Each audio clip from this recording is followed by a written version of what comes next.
8th lesson కదా, కానీ నిన్న జరిగిన పార్ట్కి, నిన్న జరిగిన స్టోరీకి ఈరోజు కంటిన్యూషన్. నిన్నేం విన్నారు? నిన్న క్లోజింగ్ లెసన్ నిక్కీ క్రూజ్ గురించి విన్నారు కదా. నిన్న జరిగింది పార్ట్ 1, ఈరోజు పార్ట్ 2. ఓకేనా? క్లోజింగ్ లెసన్ స్టార్ట్ చేసే ముందు చిన్న ప్రేయర్ చేసుకుందాం. మోకరించండి. అల్లరి చేయొద్దు, మాట్లాడొద్దు. ఎవరైనా మాట్లాడడం కనబడితే నిలబెడతాను, ఇక్కడ తీసుకొచ్చి లెసన్ చెప్పిస్తా. మీకు లెసన్ చెప్పాలి అని ఉంటే మాట్లాడండి. పైకి మోకరించండి, కళ్ళు మూసుకోండి, ప్రార్థన చేసుకుందాం. కళ్ళు మూసుకోవాలా? చేతులు జోడించండి, కళ్ళు మూసుకోండి. ప్రేమగల మా ప్రియ పరలోక తండ్రి, ఇదే మరి మాకు అనుగ్రహిస్తూ వచ్చిన వీబీఎస్ని బట్టి వందనాలు. 3 దినాల్లో మీరు చేస్తూ వచ్చిన సాయాన్ని బట్టి వందనాలు. ఈ 4వ దినంలో కూడా ఇప్పటివరకు మీరు ఎంతగానో చాలంత దేవుడుగా ఉంటూ వచ్చినారు, అందుబట్టి వందనాలు. ఇదే మరి ఇప్పుడు క్లోజింగ్ లెసన్ చూసుకుంటున్నాగా కావాల్సిన కృపను అనుగ్రహించండి. పిల్లలకు అర్థమయ్యే రీతిలో చెప్పగలటకు నాకు కూడా కావాల్సిన కృపను అనుగ్రహించండి. అర్థం చేసుకొని ఆ లెసన్ని వారి యొక్క జీవితాలు అన్వయించుకుంటకు పిల్లల్లో కార్యం జరిగించమని, సాతాను శక్తులన్నింటినీ కూడా నజరేయుడైన యేసు నామమున బంధిస్తూ నన్ను కూడా నీ రక్త ప్రోక్షణ కిందకి తెచ్చుకుంటూ యేసు నామమున అడిగి వేడుకుంటున్నాం తండ్రి. ఓకే, ఏం చెప్పినా ఎవరైనా అల్లరి చేస్తే నించోబెట్టి ఇక్కడ తీసుకొచ్చి లెసన్ చెప్పిస్తా. అది లెసన్ మధ్యలో ఎక్కడైనా పర్లేదు, నేను ఆపేస్తాను, నో ప్రాబ్లం. ఓకేనా? సరే, నిన్న ఎంతమంది వచ్చారు చేయలేపండి? ఆల్మోస్ట్ అందరు వచ్చారు కదా. నిన్న ఎవరి గురించి విన్నాం? నిక్కీ క్రూజ్. అయితే నేను నిన్న జరిగిన దాంట్లో నుంచి కొన్ని క్వశ్చన్స్ అడుగుతాను, మీరు ఎంత విన్నారో నాకు తెలియాలి కదా. సో కొన్ని క్వశ్చన్స్ అడుగుతాను, ఆన్సర్ చెప్పకూడదు. నాకు ఆన్సర్ చెప్పొద్దు, చేయలేపాల. ఓకేనా? ఆన్సర్ చెప్పకూడదు, చేయలేపాలి. సో దట్ మీకు ఒకవేళ కరెక్ట్ ఆన్సర్ అయితే చాక్లెట్ వస్తుంది. ఓకేనా? నేను ఎవరినైతే పాయింట్అవుట్ చేస్తానో వాళ్ళే లేచి ఆన్సర్ చెప్పాలి. ఓకే? రైట్. నిన్న చూసాం నిక్కీ క్రూజ్ పార్ట్ 1 కదా. రెడీయా? ఈ క్వశ్చన్ అందరికీ కాదు, నేను గ్రూప్స్ వైజ్గా అడుగుతా. ఓకేనా? First choice is for junior girls. Nikki వాళ్ళ ఫ్యామిలీలో టోటల్ కౌంట్ ఎంత? ఆన్సర్ వచ్చింది, question cancel, chocolate cancel. Nikki వాళ్ళ ఫ్యామిలీలో నిక్కీతో కలిపి వాళ్ళ ఫాదర్ మదర్తో కూడా కలిపి టోటల్గా 20 మెంబర్స్. అయిపోయింది, ఆ క్వశ్చన్ అయిపోయింది. Next senior girls. Nicky Cruz ఎన్నో child? If you know the answer raise your hand. Yes, 17th. Chocolate తీసుకోండి అక్కడ. నిక్కీ క్రూజ్ ఎన్నో వ్యక్తి అని అంటే 17th చైల్డ్. తన తర్వాత ఇంకో చిన్న పాప ఉంది కదా, ముందు అందరూ పెద్దవాళ్ళే, 16 మెంబర్స్. తిని 17, తిని తర్వాత చిన్న పాప 18th. Next senior boys question. వాళ్ళ డాడీ ఆ నెస్ట్లోకి, ఆ బర్డ్స్ ఉన్న నెస్ట్లోకి ఎందుకు వేస్తాడు నిక్కీ క్రూజ్ని? ఆ బాబు ఫస్ట్ లేపాడు, నువ్వు కాదు, ఆ బాబు. ఎస్, సారీ, డబ్బులు దొంగతనం చేస్తుంటే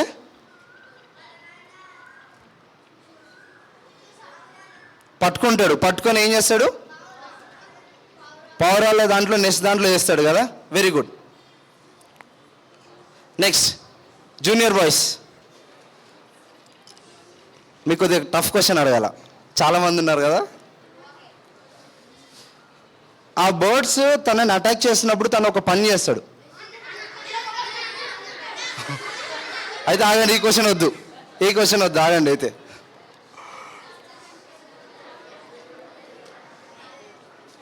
నిక్కీ క్రూజ్ వాళ్ళ అన్న పేరేంటి? నిక్కీ క్రూజ్ వాళ్ళ అన్న పేరు చెప్పు. ఫ్రాంక్. గుడ్. నిక్కీ వాళ్ళ అన్న పేరు ఏంటి? యాక్చువల్గా కొద్దిగా వేరే, ఈ క్వశ్చన్ కాదు, వాళ్ళు చాలామంది హ్యాండ్ రేస్ చేస్తారని ఆ క్వశ్చన్ అడిగా.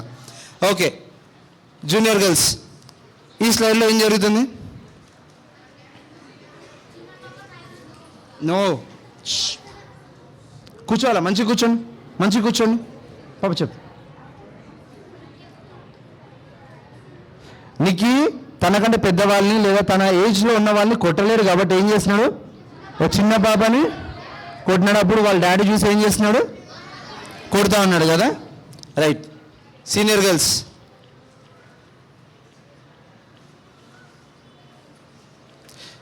నిక్కీ క్రూస్ ఇంటి నుంచి ఎందుకు పారిపోతున్నాడు? ఒకటే మీరు చెప్పండి. నో.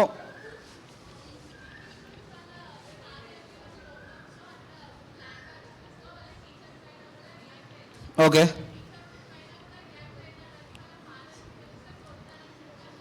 కరెక్ట్. నిక్కీ క్రూస్ ఇంట్లో నుంచి పారిపోతాడు. ఎందుకని అంటే వాళ్ళ టీచర్తో గొడవ పడతాడు.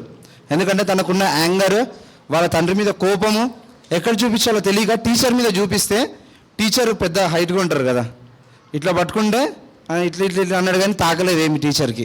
సో అప్పుడు అది మళ్ళీ నాన్నకు తెలిస్తే మళ్ళీ నన్ను కొడతాడేమో అని చెప్పి ఏం చేస్తున్నాడు? పారిపోతున్నాడు కదా. ఇప్పుడు జూనియర్ బాయ్స్కి question.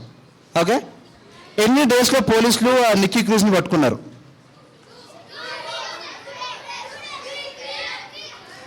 Question cancel. Group answer వచ్చింది. 3 days తర్వాత, 2 to 3 days తర్వాత నిక్కీ క్రూస్ని పోలీసులు పట్టుకున్నారు. తర్వాత సీనియర్ బాయ్స్ ఇంకా అడగలే క్వశ్చన్. నిక్కీ క్రూస్ వాళ్ళ సొంత గ్రామం ఏంటి? గ్రామం అంటే ఎక్కడ పుట్టాడు? Senior boys. ఎస్.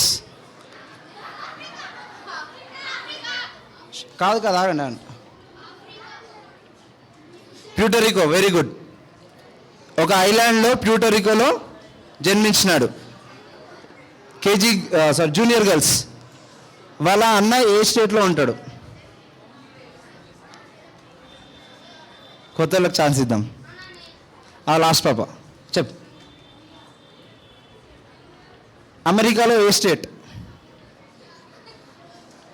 అమెరికాలో స్పెసిఫిక్గా ఒక స్టేట్ చెప్పారు కదన్నా. కుచ్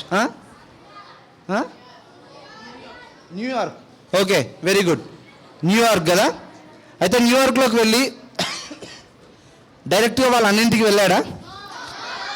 2 రోజులు తిరిగాడు. తర్వాత ఒక కుక్క వచ్చింది. ఆ చలికి తట్టుకోలేక కుక్కని హగ్ చేసుకున్నాడు. పోలీసులు వచ్చారు. పోలీసులు వచ్చిన తర్వాత తన జోబులో ఉన్న చిట్టి తీసిస్తే ఏం చేశారు? వాళ్ళ అన్న దగ్గర దించేశారు. తర్వాత సీనియర్ గర్ల్స్, తనకి ఏ భాష వచ్చు, తనకి ఏ భాష రాదు? ఈజీ క్వశ్చనా? ఒక నిమిషం. కూల్.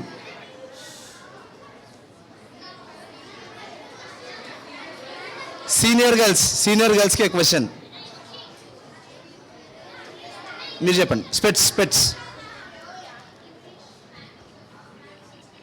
స్పానిష్ వచ్చు, ఇంగ్లీష్ రాదు.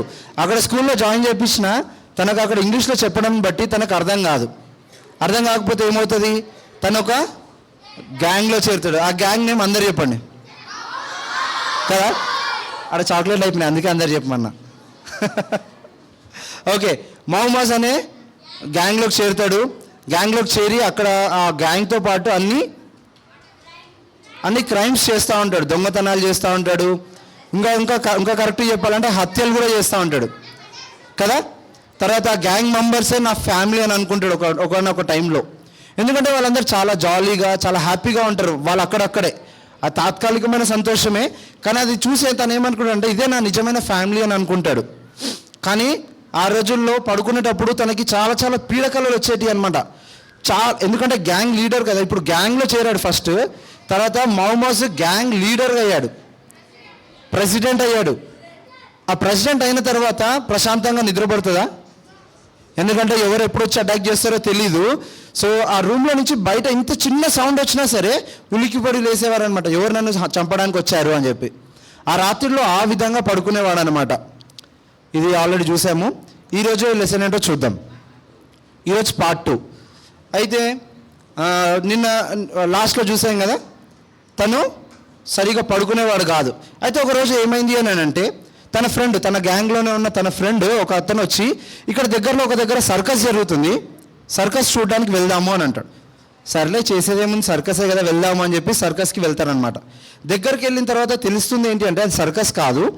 అక్కడ ఒక వ్యక్తి నిలబడి బైబిల్ ఈ విధంగా పట్టుకొని సువార్త చెప్తా ఉంటాడనమాట. ఆ సువార్త చెప్పే అతని పేరు డేవ్. ఏంటిది అతని పేరు? డేవ్. ఆ సువార్త చెప్పే అతని దగ్గరికి ఆ నిక్కీ క్రూజ్ వచ్చినప్పుడు ఏం చేస్తాడంటే ఇట్లా చేతి కలపాలని షేక్ హ్యాండ్ ఇవ్వాలని ఇట్లా చేతి దగ్గరకు పెడతాడనమాట. కానీ నిక్కీ క్రూజ్ ఇవ్వడు. నిక్కీ క్రూజ్ ఇవ్వకపోయేసరికి డేవ్ అంకుల్ అంటాడు, మేబీ నేను నీకు నచ్చకపోవచ్చేమో, కానీ ఐ స్టిల్ లవ్ యూ అని అంటాడు. అంటే నేను నిన్ను ప్రేమిస్తున్నాను, అంతేకాదు దేవుడు లేదా యేసు ప్రభు కూడా నిన్ను ప్రేమిస్తున్నాడు అని చెప్తాడు. తనకు అర్థం కాదు. ఏంటి మళ్ళీ చెప్పు అని అంటే, యేసు ప్రభు కూడా నిన్ను ప్రేమిస్తున్నాడు అని అంటాడు. తనని ఇప్పటివరకు ఎవరు ప్రేమించలేదు కదా, ఏదంతా ఏందో నాకు అర్థం అవ్వట్లేదు అని చెప్పి తనని వదిలించుకోవాలని చెప్పి ఏదో విధంగా చెప్పేసి తను వెళ్ళిపోతాడు అనమాట. తనతో షేక్ హ్యాండ్ ఇవ్వడు, ఆ మాటలు చెప్పినవి నమ్మడు. అయితే తర్వాత ఏమవుతుంది అని అంటే, ఆ డేవ్ అంకులే గుర్తు పెట్టుకొని మరి నిక్కీ క్రూజ్ని కలుస్తాడు అనమాట. కింద బేస్మెంట్లో ఎక్కడో కలిసి ఏమంటాడు అని అంటే, నేను ఇందాక షేక్ హ్యాండ్ ఇస్తుంటే ఇవ్వలేదు కదా, దానికి నువ్వు నాకు ఎనిమి అయి ఉండొచ్చు, బట్ స్టిల్ నేను నిన్ను ప్రేమిస్తున్నాను. యేసు ప్రభు నిన్ను ప్రేమిస్తున్నాడు, యేసు ప్రభు నిన్ను ప్రేమిస్తున్నాడు అని 2-3 సార్లు చెప్పేసరికి నిక్కీ క్రూజ్కి చాలా యాంగర్ ఎక్కువ కదా. ఏం చేసినాడు అని అంటే, తన మీద ఉమ్ము వేసినాడు అనమాట. ఆ డేవ్ అంకుల్ మీద ఉమ్ము వేసినాడు. అంతేకాకుండా గుద్దినాడు అంకుల్ని. గుద్దగానే డేవ్ అంకుల్ ఏమన్నాడు అని అంటే, నువ్వు నన్ను కొట్టినా సరే, నువ్వు నా మీద ఉమ్మి వేసినా సరే, నేను నిన్ను స్టిల్ క్షమిస్తాను. I will forgive you. ఎందుకు అనంటే, యేసుక్రీస్తు ప్రభువారు కూడా సిలువ మీద తన మీద కూడా ఉమ్ము వేసినారు, తనని కూడా కొట్టినారు. ఆయన తన సిలువలో ఒక మాట అంటూ వచ్చినాడు, తండ్రి వీరు ఏమి చేయుచున్నారో వీరు ఎరుగరు కనుక వీరిని క్షమించండి అని అంటాడు. ఆ కల్వరి సిలువలో దేవుడు ఏ విధంగా అయితే తను చేసిన వారిని క్షమించినాడో, నువ్వు కూడా నువ్వు నాకు ఇది చేస్తూ వచ్చినావు, కొడుతూ వచ్చినావు, ఉమ్మి వేసినావు. ఆయన still I will forgive you, నేను నిన్ను క్షమిస్తాను అనేసరికి, but still Jesus is loving you అంటే యేసు ప్రభు నేను ప్రేమిస్తున్నాను అని అనేసరికి తనకు ఇంకెక్కడ లేని కోపం వస్తుంది. మీరు ఇక్కడి నుంచి వెళ్ళకపోతే నేను మిమ్మల్ని చంపేస్తానని బెదిరిస్తాడనమాట. బెదిరిస్తే సరే ఈ టైం కరెక్ట్ కాదని చెప్పి డేవ్ అంకుల్ ఏం చేస్తాడంటే అక్కడి నుంచి వెళ్ళిపోతాడనమాట. అక్కడి నుంచి వెళ్ళిపోయిన తర్వాత నిక్కీ క్రూజ్ నడుచుకుంటూ వెళ్తూ ఉంటాడు. నిక్కీ క్రూజ్ నడుచుకుంటూ వెళ్తూ ఉంటే ఆ డేవ్ అంకుల్ చెప్పిన మాటలే తన చెవులలో వినపడతా ఉంటాయి అనమాట. ఏంటది? యేసు ప్రభు నిన్ను ప్రేమిస్తున్నాడు, యేసు ప్రభు నిన్ను ప్రేమిస్తున్నాడు. ఎందుకంటే తన ఇయర్లో అవే పలుకుతాను. ఎందుకంటే తను ఇప్పటివరకు ఎవరు ప్రేమించలేదు, అందరూ హేట్ చేస్తూనే వచ్చినాడు, తిను కూడా హేట్ చేస్తూనే వచ్చినాడు. తనకు యాంగర్ ఉంది, తనకు చాలా ఇష్యూస్ ఉన్నాయి. అయినా సరే ఆ చెవులో ఆ మాట వినబడతా ఉందన్నమాట. ఏంటంటే యేసు ప్రభు నిన్ను ప్రేమిస్తున్నాడు. ఇది నాకు అసలు చాలా డిస్టర్బెన్స్గా ఉంది. నేను దీని నుంచి ఎట్లయినా డిస్ట్రాక్ట్ అవ్వాలి అని చెప్పి ఏం చేస్తాడంటే పూల్ ఆడడానికి అని వెళ్తాడనమాట. బెల్లియాడ్స్ అని అంటారు, లేదా పూల్ అని కూడా అంటారు. డిస్ట్రాక్ట్ అవ్వడానికి అది ఆడడానికి వెళ్తాడు. బట్ స్టిల్ అది ఆడుతున్నా సరే తన చెవులలో ఏం వినబడుతుంది అంటే జీసస్ లవ్స్ యూ, యేసు ప్రభు నిన్ను ప్రేమిస్తున్నాడు అని అంటారు. ఇది చాలా డిస్టర్బింగ్గా ఉంటుంది. సరే అట్లానే వస్తాడు, ఇంటికి వస్తాడు, అలానే ఆలోచించుకుని ఇంటికి వస్తాడు, అలానే వాయిస్ వినబడుతూ ఉంటుంది. పడుకుంటాడు. పడుకున్న తర్వాత నెక్స్ట్ డే ఈ డేవ్ అంకుల్ ఏం చేస్తాడనంటే, డేవ్ అంకుల్ యొక్క పని ఏంటి అని అంటే, ఇట్లా చాలా గ్యాంగ్స్ ఉంటాయి కదా, గ్యాంగ్స్ అన్నింటినీ తీసుకొచ్చి సమాధానపరచాలన్నమాట. అంటే ఫైట్స్ అవ్వకుండా ఆపాలి. అయితే అందరు గ్యాంగ్స్ని పిలుస్తారు. నిక్కీ క్రూజ్ కూడా వెళ్తాడు, ఎందుకంటే గ్యాంగ్కి ప్రెసిడెంట్ వెళ్ళకపోతే గ్యాంగ్ ఉంటుందా? ఖచ్చితంగా వెళ్ళాలి. కానీ అక్కడికి వెళ్తే మళ్ళీ ఆయన యేసుప్రభు నన్ను ప్రేమిస్తున్నాడని సావగొడతాడు. కానీ వెళ్ళాలా, సర్లే నాకేం భయం, వెళ్ళి చూద్దాంలే అని చెప్పి వెళ్తాడనమాట. స్టార్ట్ అయ్యి వెళ్తాడు. వెళ్ళిన తర్వాత డేవ్ అంకుల్ అక్కడ నిలబడి ఇలా చెప్తా ఉంటాడు, యేసు ప్రభు నిన్ను ప్రేమిస్తున్నాడు, యేసు ప్రభు నిన్ను ప్రేమిస్తున్నాడు, మనం ఒకరినొకరిని క్షమించుకోవాలి అని చెప్పి ఒక మాట చెప్తాడనమాట. ఏమని చెప్తాడు? ఒకరినొకరు క్షమించుకోవాలి. ఎందుకంటే వాళ్ళ మధ్యలో చాలా ఫైట్స్ అయి ఉంటాయి. బట్ స్టిల్ ఒకరినొకరు క్షమించుకోవాలి అని అంటే ఒక ఆయన నిలబడతాడు. ఆ గ్యాంగ్లో నుంచి నిలబడి షర్ట్ ఇట్లా ఇప్పి, ఇదే ఇక్కడ మార్క్ చూసావా, కత్తితో పోటు చూసావా, అగో ఆ గ్యాంగ్లో ఉన్న నైజీరియా వ్యక్తి అని నన్ను పొడిచాడు, బట్ స్టిల్ అతన్ని క్షమించమంటావా నువ్వు అని అంటారు. ఎస్, క్షమించాలి. ఇంత పెద్ద గాయమైంది కదా అని అంటే, ఇంత గాయానికే నువ్వు అతన్ని క్షమించలేకపోతే యేసు ప్రభువు నీ గురించి ఆ కల్వరి సిలువలో ఎన్ని కొరడా దెబ్బలు తిన్నాడో తెలుసా? చేతులకి శీలలు హోల్స్ పెడుతూ వచ్చినారు, అంటే మేకులు పెడుతూ వచ్చినారు, కాళ్ళకి మేకులు కొడుతూ వచ్చినారు, పక్కలో బొల్లం పెడుతూ వచ్చినారు, ముళ్ళ కిరీటం పెడుతూ వచ్చినారు. అయినప్పటికీ యేసుక్రీస్తు ప్రభు వారు తన సిలువ వేసిన వారిని, అక్కడ ఉన్న వారిని అందరినీ క్షమించాడు. ఇది నీకు చిన్న గాయమే, బట్ స్టిల్ నువ్వు క్షమించాలి అని అంటాడు. ఆయన అది చెప్పుకుంటూ ఏం చెప్తాడనంటే మిమ్మల్ని క్షమించడానికి, వేరే వాళ్ళని క్షమించడానికి దేవుడు మీకు పవర్ ఇస్తాడు అని చెప్తాడనమాట. అప్పుడు నిక్కీ క్రూజ్ ఆలోచించడం స్టార్ట్ చేస్తాడు. క్షమించాలా? మా డాడీని నేను ఎంతగానో హేట్ చేస్తూ వచ్చినాను, మా ఫ్యామిలీని నేను ఎంతగానో హేట్ చేస్తూ వచ్చినాను, వాళ్ళు ఎవరు నన్ను పట్టించుకోలేదు, బట్ స్టిల్ వాళ్ళని క్షమించాలంట, ఎందుకంటే యేసుప్రభు నన్ను ప్రేమిస్తున్నాడంట అని చెప్పి అక్కడనే మోకరిస్తాడనమాట. మోకరించి, యేసుప్రభువా నిజమేనా, నువ్వు నన్ను ప్రేమిస్తున్నావా? తను ముందు ఏమనుకుంటా ఉంటాడంటే తనంతలో తాను ఈ గ్యాంగ్లో నుంచి బయటికి రావాలని ప్రయత్నం చేస్తూ ఉంటాడు, కానీ ప్రెసిడెంట్ కాబట్టి రాలేడు బయటికి. కానీ ఇప్పుడు యేసుప్రభువా నేను ఈ గ్యాంగ్లో నుంచి బయటికి రావడానికి నాకు సహాయం చేయండి, నన్ను క్షమించండి, మీరు నన్ను క్షమించండి, నేను చేసిన పాపాలు చాలా ఉన్నాయి, చాలా దొంగతనాలు చేసినాను, చాలా హత్యలు చేస్తూ వచ్చినాను, చాలా ఘోరమైన పనులు చేస్తూ వచ్చినాను, నన్ను క్షమించండి, నాలోకి రండి, తర్వాత నేను ఈ గ్యాంగ్లో నుంచి బయటికి రావడానికి నాకు సహాయం చేయండి అని చెప్పి ఏడుస్తూ ప్రార్థన చేస్తాడనమాట. నేను మా తల్లిదండ్రులను కూడా క్షమిస్తాను, నాకు ఎవరెవరితో అయితే యాంగర్ ఉందో, హేట్ ఉందో వాళ్ళందరినీ కూడా క్షమిస్తాను, కానీ నువ్వు నాలోకి రా ప్రభువా అని చెప్పి ఆ రోజు నిక్కీ క్రూజ్ ఏడుస్తాడనమాట. నిక్కీ క్రూజే కాదు, అక్కడున్న గ్యాంగ్ మెంబర్స్, కొంతమంది గ్యాంగ్ మెంబర్స్ కూడా ఆ రోజు రక్షించబడతారు. తిన గ్యాంగ్లోనే ఉన్న ఇంకొక వ్యక్తి కూడా రక్షించబడతాడు. అతని పేరు ఏంటంటే ఇజ్రాయెల్. ఏంటిది అతని పేరు? ఇజ్రాయెల్. ఆ ఇజ్రాయెల్ కూడా చాలా ఏడుస్తూ ఉంటాడు ఆయన చెప్పిన వాక్యాన్ని విని. ఇజ్రాయెల్ ఏడుస్తున్నాడు, అదేవిధంగా నిక్కీ క్రూజ్ ఏడుస్తున్నాడు. ఇంక ఇద్దరు చూసి ఏం చేస్తారంటే హగ్ చేసుకొని చాలా ఏడుస్తారనమాట.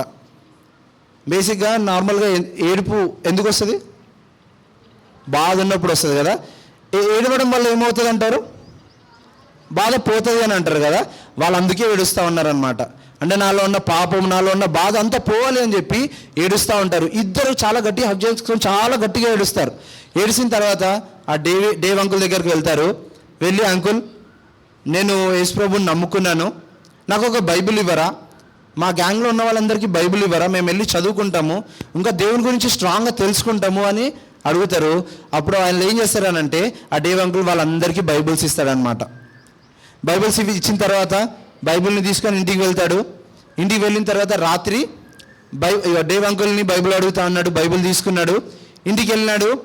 రాత్రి పడుకునే ముందు బైబిల్ని ఓపెన్ చేసినాడు, బైబిల్ని చదువుకున్నాడు. కొద్దిగా నెమ్మది వచ్చింది, బైబిల్ బంద్ చేసినాడు. ఆ గ్యాంగ్ లీడర్స్కి ఒక అలవాటు ఉంటుంది. ఏంటి అని అంటే పడుకునే ముందు వాళ్ళ యొక్క గన్, రివాల్వర్, బుల్లెట్స్ అన్నింటినీ లోడ్ చేసుకొని వాళ్ళ నెత్తి కింద పెట్టుకొని పడుకుంటారు. చాకులు కూడా దగ్గర ఉంటాయి, నైఫ్స్ కూడా దగ్గర ఉంటాయి. ఎందుకు? ఎవరైనా అటాక్ చేసి నీకు వచ్చినప్పుడు తల నుంచి తీసి కాల్చడానికి.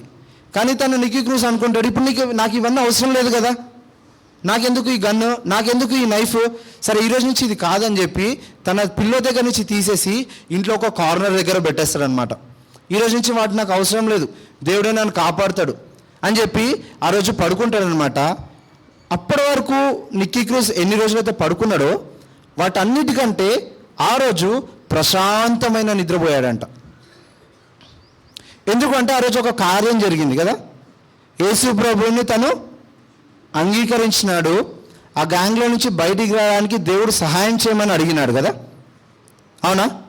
ఇక్కడున్న నీ పరిస్థితి ఏంటి, నా పరిస్థితి ఏంటి? ఒక నిక్కీ క్రూజే ఎన్నో దొంగతనాలు చేసి ఎన్నో హత్యలు చేసిన వ్యక్తినే దేవుడు క్షమించినాడు అని అంటే, ఇక్కడ కూర్చున్న నీవు నేను నిక్కీ క్రూజ్ అంత పాపాలు చేసి ఉండొచ్చా? చేసి ఉండకపోవచ్చు బహుశా కదా. కానీ స్టిల్ యేసు ప్రభు నిన్ను ప్రేమిస్తున్నాడు. యేసు ప్రభు నిన్ను కూడా ప్రేమిస్తున్నాడు. ప్రేమించి ఏం చేస్తున్నాడు అని అంటే నీ గురించి ఆ కల్వరి సిలువలో చనిపోతూ వచ్చినాడు. ఏ విధంగా చనిపోతూ వచ్చినాడు తెలుసా? చేతులకు 2 మేకులు, కాళ్ళకు ఒక మేకు, పక్కలో బల్లపోటు, తల మీద ముళ్ళ కిరీటము, కొరడా దెబ్బలు పడ్డాయి. వీటన్నిటి వల్ల రక్తం అంతా వచ్చేసింది.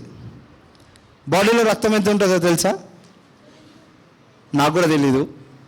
బాడీలో యేసు ప్రభువులో ఉన్న రక్తం అంతా వచ్చిందంట. రక్తం వచ్చేసిన తర్వాత బాడీలో ఉన్న వాటర్ కంటెంట్ కూడా వచ్చేసిందంట. మనం ఇంత చిన్న బ్లడ్ బయటకు వస్తేనే మనం భరించలేమే. యేసు ప్రభువులో ఉన్న రక్తం అంతా నీ గురించి నా గురించి కార్చినాడంట. రక్తం అయిపోయింది బాడీలో, తర్వాత వాటర్ కూడా వచ్చినాయంట. అంతగా ప్రేమిస్తూ వచ్చినాడు నిన్ను నన్ను. ఎందుకు? ఈ పాపాల నుంచి బయటికి రావాలి అని చెప్పి. నిక్కీ క్రూజ్ కూడా ఈ పాపాల నుంచి, ఈ గ్యాంగ్స్టర్ నుంచి బయటికి వచ్చినాడు. కానీ నీ సంగతి ఏంటి, నా సంగతి ఏంటి? మనం పాపంలోనే ఉంటే నరకానికి వెళ్తాం, కానీ యేసుక్రీస్తు ప్రభువాన్ని చేర్చుకుంటే పరలోకానికి వెళ్తాం. అది అక్కడికి ఒక పాట ఆపేసుకుంటే ఇంకో కంటిన్యూ చేసుకుంటే నెక్స్ట్ డే ఏమవుతుంది అని అంటే, ఇంకో రాత్రి వచ్చి నిక్కీ క్రూస్ బైబిల్ చదువుకుంటా ఉన్నాడు. నెక్స్ట్ డే ఏం చేస్తాడనంటే, ఇంక ఈ గ్యాంగ్తో నాకు సంబంధం లేదని చెప్పి బైబిల్ ఈ విధంగా చేత పట్టుకొని ఒక చేతితోటి గన్ లేదా నైఫ్, తన దగ్గర ఉన్న చైన్స్ అన్నింటిని తీసుకొని పోలీస్ స్టేషన్కి వెళ్తాడు. అప్పటి వరకు ఎన్నిసార్లు అరెస్ట్ అయ్యాడు? 21 టైమ్స్. ఎన్ని డేస్ జైల్లో ఉన్నాడు? పోలీసులకు ఫేస్ రికగ్నైజ్ అవుతుందా అవ్వదా? అవుతుంది కదా. నిక్కీ క్రూజ్ వాళ్ళు ఇట్లా గన్లు, చాకులు లేదా చైన్లు తీసుకొని వస్తుంటే పోలీసులు భయపడ్డారంట. వీడు వచ్చి ఇప్పుడు మమ్మల్ని ఏం చేస్తాడు అని చెప్పి. ఆ దగ్గరకు వచ్చిన తర్వాత పోలీస్ ఆఫీసర్ అన్నాడంట, మేము క్రిస్టియన్స్గా మార్చబడ్డాము, యేసుక్రీస్తు ప్రభువుని మా సొంత రక్షకుడిగా అంగీకరించాము, ఈ రోజు నుంచి ఈ గ్యాంగ్కి మాకు సంబంధం లేదు, ఇదిగోండి మేమందరం మీకు ఈ రివాల్వర్స్ లేదా ఈ నైఫ్, ఈ చైన్లన్నీ కూడా సరెండర్ చేస్తున్నాం మీకు అని చెప్పి సరెండర్ చేసేస్తారనమాట.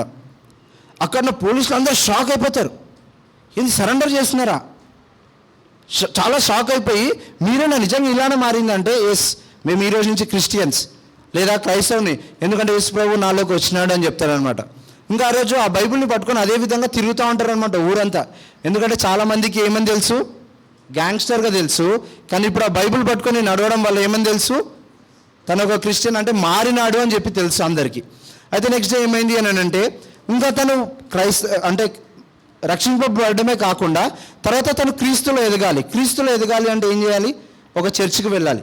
అక్కడ నియర్ బైలో ఉన్న ఒక చర్చ్కి తన గ్యాంగ్లో ఉన్న ఇజ్రాయెల్ ఇద్దరు కలిసి వెళ్ళేవారు అనమాట. అయితే వెళ్ళిన తర్వాత ఆ మందిరానికి లేదా ఆ చర్చ్కి వెళ్తూ ఉండేవాళ్ళు. అయితే ఒకరోజు ఏం చేశారంటే, నిక్కీ క్రూజ్ని పిలుచుకొచ్చి నీ సాక్ష్యం చెప్పు, నువ్వు ఇంతకుముందుకు ఏ విధంగా ఉండేవాడివి, ఇప్పుడు ఏ విధంగా ఉన్నావు, సాక్ష్యం చెప్పు అని అంటే అక్కడ ఉన్న వాళ్ళందరికీ తన సాక్ష్యాన్ని చెప్తాడనమాట.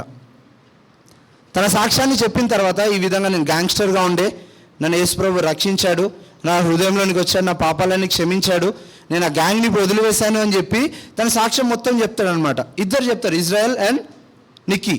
ఇద్దరు చెప్పిన తర్వాత ఆ రోజు కొద్దిగా లేట్ నైట్ అవుతుంది. ఆ లేట్ నైట్లో మన నిక్కీ క్రూజ్ నడుచుకుంటూ వెళ్తాడనమాట. నడుచుకుంటూ వెళ్తూ అంటే తనను ఎవరో ఫాలో చేస్తున్నట్టు అనిపిస్తుంది. ఎవరబ్బా నన్ను ఫాలో చేస్తుంది అని చెప్పి చూసేసరికి ఒక వ్యక్తి ఆపోజిట్ గ్యాంగ్లో నుంచి తన మీద ఎప్పటి నుంచో కక్ష ఉంది. ఆపోజిట్ గ్యాంగ్లో వాళ్ళకి తన మీద, నిక్కీ మీద ఎంతో కక్ష ఉంది.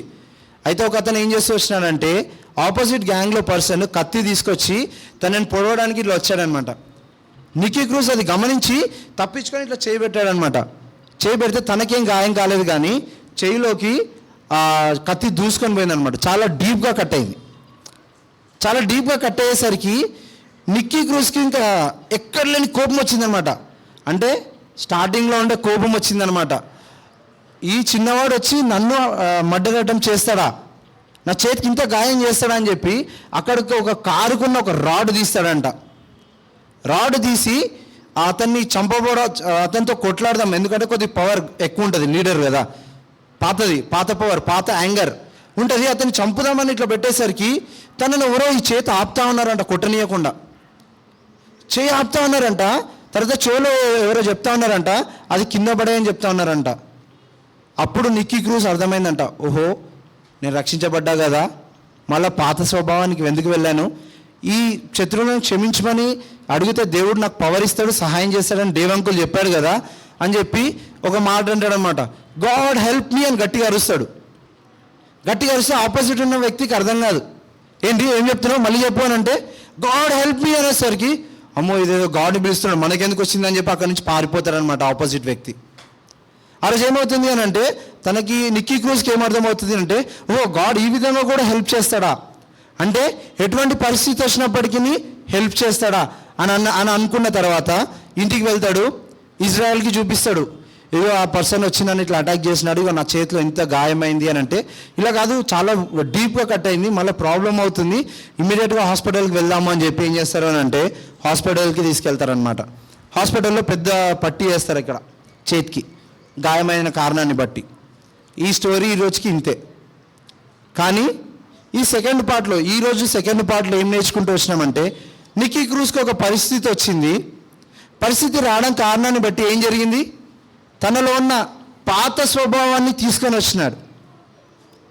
రక్షించబడినవాడే, ఆ రోజు ఇంకా మందిరంలో సాక్ష్యం చెప్పినవాడే, దేవుడు ఎటువంటి పరిస్థితుల్లో వచ్చినప్పటికీ దేవుడు సహాయం చేస్తాడని తెలిసినవాడే. కానీ పరిస్థితి వచ్చేసరికి ఏం చేసినాడు అని అంటే, తన పాత స్వభావాన్ని, తన పాత యాంగర్ని లేదా తన పాత హేట్ని తీసుకొని వచ్చినాడు. దానికి రియల్ టైం ఎగ్జాంపుల్గా నేను చెప్తా. నా లైఫ్లోనే నేను బాప్తిసం తీసుకున్న తర్వాత, నాకు బాప్తిసం తీసుకునే కంటే ముందు చాలా కోపం ఎక్కువ, చాలా కోపంగా ఉండేవాడిని. బాప్తిసం తీసుకున్నాను ఇదే మందిరంలో. బాప్తిసం తీసుకున్న తర్వాత ఈ వెనకల స్ట్రీట్ ఉంది, గల్లీ ఉంది కదా, ఈ గల్లీలో ఆ రోజు ఈవినింగ్ క్రికెట్ ఆడుతూ ఉన్నాం పిల్లలందరం. క్రికెట్ ఆడుతూ ఉంటే మా అన్నతో నాకు ఒక చిన్న గొడవ అయింది. నాకు ఇంతకు ముందు కంటే ఎక్కువ కోపం వచ్చింది ఆ రోజే బాప్తిసం తీసుకున్నాను, బట్ ఇంతకుముందుకు ఉన్న దానికంటే ఎక్కువ కోపం వచ్చింది. ఆ బాల్ బ్యాట్తో కొడితే ఆ టవర్కి వెళ్ళి తాకింది పైన. అంత కోపం మీద ఉన్నాను. కానీ తర్వాత రియలైజ్ అయ్యాను ఏంటి అని అంటే, నేను బాప్తిసం తీసుకున్నాను, రక్షించబడినాను, నాలో పాత స్వభావం ఎందుకు వచ్చింది అని చెప్పి ఆ రోజు మోకరించి దేవుని దగ్గర క్షమాపణ అడిగినాను. దేవా, నేను పాత స్వభావాన్ని తీసుకొచ్చినాను, మా అన్న మీద చూపించినాను, నన్ను క్షమించండి అని చెప్పి నేను ఒప్పుకుంటూ వచ్చినాను. ఇక్కడ ఉన్న నీవు కూడా అదే పరిస్థితుల్లో ఉండవచ్చేమో. ఏదైనా సిచ్యువేషన్ వచ్చినప్పుడు నేను కోపం ఒక్కటే చెప్పాను, అది ఏదైనా అయి ఉండొచ్చు, ఏ తప్పైనా ఏ పాపమైనా అయి ఉండొచ్చు. సిచ్యువేషన్ వచ్చినప్పుడు నీ పాత స్వభావాన్ని తీసుకొస్తున్నావా? గుర్తుపెట్టుకో, నీకు సహాయం చేయడానికి దేవుడు ఉన్నాడు. ఒకవేళ నేను ఆ రోజు మా అన్న మీద కోప్పడకుండా పోనీలే దేవా నాకు సహాయం చేయని అనుకుంటే ఆ రోజు అంత గొడవ అయ్యేది కాదేమో. అదేవిధంగా మీ లైఫ్లో కూడా ఏదైనా పరిస్థితి వచ్చినప్పుడు పాత స్వభావాన్ని తీసుకొని రాకుండా దేవుని సహాయం అడిగితే దేవుడు సహాయం చేస్తాడు. నిక్కీ క్రూజ్కి సహాయం చేస్తాడా? కోపం వచ్చింది, బట్ ఏమన్నాడు, దేవుడా గాడ్ హెల్ప్ మీ అని అడిగేసరికి దేవుడు తనకి హెల్ప్ చేస్తూ వచ్చినాడు. అవునా? మనం ఈ పార్ట్ని 2 పార్ట్స్గా చూస్తూ వచ్చినాం కదా. మోకరించండి, ప్రార్థన చేసుకుందాం. ఎవరు మాట్లాడొద్దు, కళ్ళు మూసుకోండి. ఎవరు మాట్లాడొద్దు, కళ్ళు మూసుకోండి. చేతులు జోడించండి, కళ్ళు మూసుకోండి. ఒకసారి కళ్ళు మూసుకోవాలి అందరూ. నేను చెప్పేది అర్థమవుతే కళ్ళు మూసుకోవాలా, నేను చెప్పేది అర్థమవుతే కళ్ళు మూసుకోవాలా. ఒకసారి ఆలోచిద్దాం. ఇంకా ఎవరైనా రక్షించబడకపోయింటే, నిక్కీ క్రూజ్ కూడా చాలా గ్యాంగ్స్టర్, పెద్ద గ్యాంగ్స్టర్. తను ఎన్నో దొంగతనాలు, హత్యలు ఎన్నో చేసింటాడు. చేసినప్పటికీ ఆ డేరంకులు చెప్తూ వచ్చినాడు, యేసు ప్రభు నిన్ను ప్రేమిస్తున్నాడు, యేసు ప్రభు నిన్ను ప్రేమిస్తున్నాడు, నీ గురించి ఆ కల్వరి శిలువలో ప్రాణం పెట్టినాడు, నీ గురించి ఆ రక్తాన్ని కార్చినాడు, చనిపోయినాడు, సమాధి చేయబడినాడు, 3వ దినాన తిరిగి లేస్తూ వచ్చినాడు అని ఆ రోజు ఆ వాక్యం నిక్కీ క్రూజ్కి వెళ్ళడం ద్వారా నిక్కీ క్రూజ్ రక్షించబడినాడు. అంటే తన పాత స్వభావం నుంచి బయటికి వచ్చినాడు, తన పాపపు స్వభావం నుంచి బయటికి వచ్చినాడు. ఇంకా ఇక్కడ ఉన్న వాళ్ళు ఎవరైనా అటువంటి పాపంలో లేదా పాపపు స్వభావంలో ఇంకా ఎవరైనా ఉన్నారేమో. నిక్కీ క్రూజ్ని క్షమించిన దేవుడు ఈరోజు నిన్ను కూడా క్షమించడానికి సిద్ధంగా ఉన్నాడు. కళ్ళు మూసుకోవాలి అందరూ. మీ హృదయంలో ప్రార్థన చేసుకోండి, బయటికి చేయాల్సిన అవసరం లేదు. యేసు ప్రభువా, అంత ఘోరమైన నిక్కీ క్రూజ్ని క్షమించినారు, ఇటువంటి చిన్న పాపని కూడా ఒకసారి క్షమించారా? నా హృదయంలో ఉన్న పాపాన్ని అంతటిని తీసివేయరా? నా గురించి రక్తం కార్చినారంట, రక్తమే కాకుండా నా గురించి రక్తం అంతా అయిపోయిన తర్వాత వాటర్ని కూడా కార్చినారంట, కల్వరి శిలువలో చనిపోయినారంట, సమాధి చేయబడినారంట, 3వ దినాన తిరిగి లేస్తూ వచ్చినారంట. ఇది నా హృదయంలో నేను విశ్వసిస్తున్నాను ప్రభువా. నిక్కీ క్రూజ్ని క్షమించిన లాగున నన్ను కూడా క్షమించరా అని చెప్పి ఇటువంటి చిన్న ప్రార్థన ఇంకెవరైతే రక్షించబడలేదో లేదా ఇంకెవరైతే వాళ్ళ పాత స్వభావాన్ని లేదా పాపపు స్వభావాన్ని ఇంకెవరైతే విడిచిపెట్టలేదో మీ హృదయంలో ఇటువంటి చిన్న ప్రార్థన చేసుకోనండి. నేను ఒక 10-15 సెకండ్స్ టైం ఇస్తాను, అటువంటి ప్రార్థన మీ హృదయంలో చేసుకోనండి.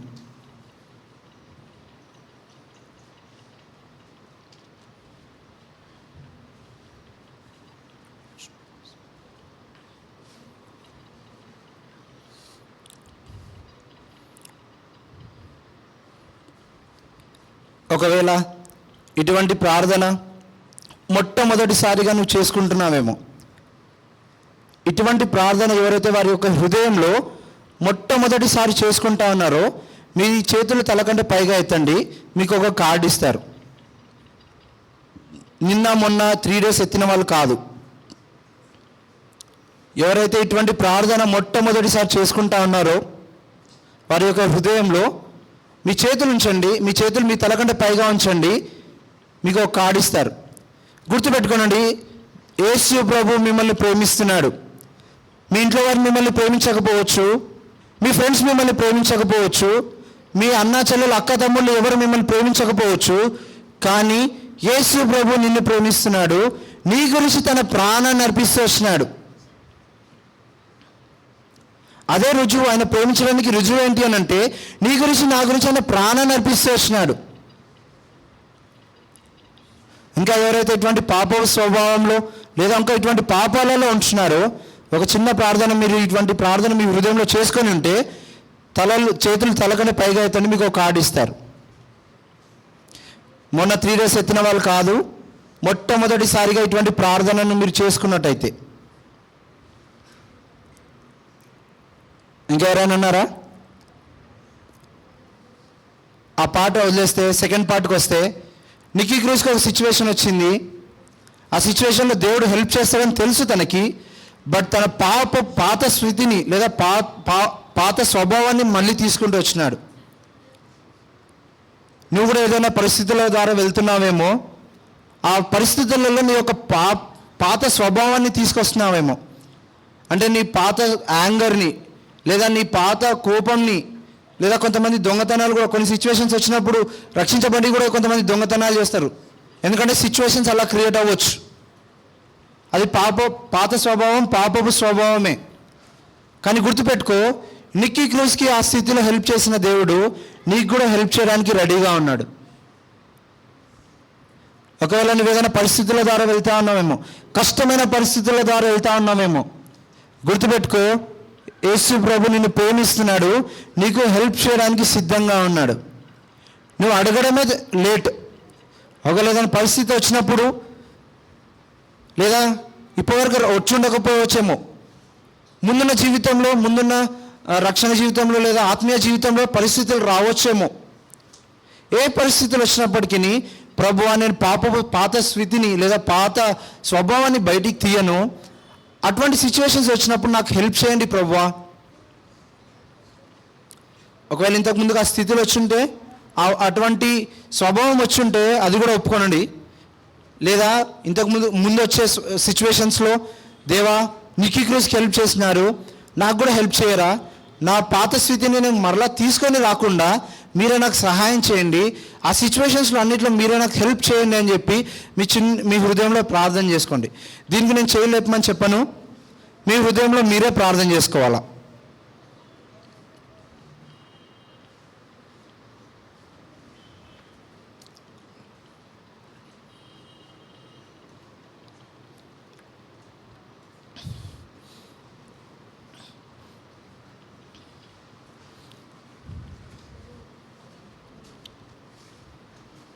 అలాగే కళ్ళు మూసుకొని ప్రార్థన చేసుకుందాం. కళ్ళు మూసుకొని అదే విధంగానే ప్రార్థన చేసుకుందాం.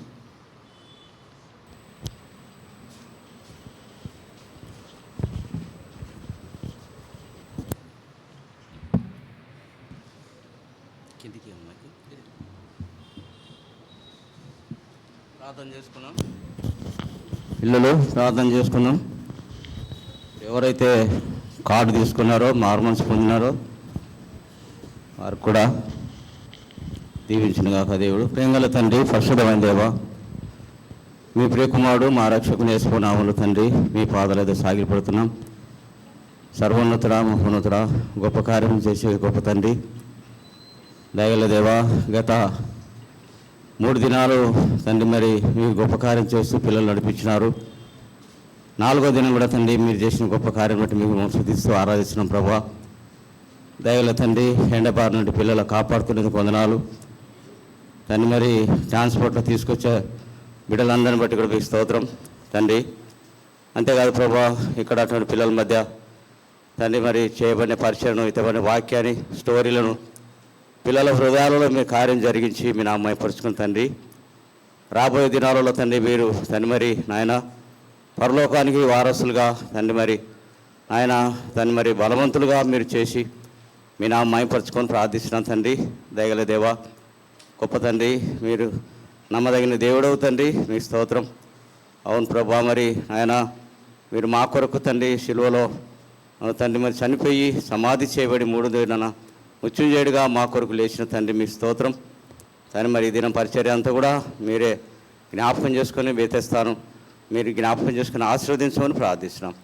దయగల మా తండ్రి, పరిశుద్ధమైన దేవా, ఏ ఒక్క పిల్లలు కూడా తండ్రి ఖాళీగా వెళ్లకుండా తండ్రి వాక్యం వారి హృదయంలో తండ్రి చేర్చుకొని వాక్యమును నెమరు వేసుకుంటూ బిడలకు మీ పరలోక జ్ఞానం దయచేయమని ప్రార్థిస్తూ తండ్రి ఈ దినం జరిగిన పరిచర్యను నీరుగట్టి ఫలింప చేయమని మీ నామాన్ని హెచ్చిస్తూ మిమ్మల్ని గనుపరుచుకున్న తండ్రి టీచర్స్కు ముఖ్యంగా ప్రభా మీ పరలోక జ్ఞానం ఇచ్చే తండ్రి వారి పిల్లల మధ్య పరిచర్య చేయటం కూడా తండ్రి వారికి మీ జ్ఞానం దయచేయండి తండ్రి. దయగల దేవా, మీకు స్తోత్రం.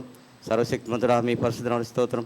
ఈ యొక్క సమయంలో తండ్రి ప్రార్థన చేయటకు తండ్రి ఈ దినం జరిగిన ప్రతి పరిచర్యను మీ పాదాల పడవేస్తూ తండ్రి మరి దేవా మరి ఆశీర్వదించి దీవించమని మీ నామం హెచ్చిస్తూ మిమ్మల్ని మహిమ ఘనత ప్రభావాలంతా మీకు ఆరోపించుకుంటూ యేసు ప్రభు నామంలో స్తుతించి ప్రార్థించి అడిగి పెడుకుంటున్నాం తండ్రి.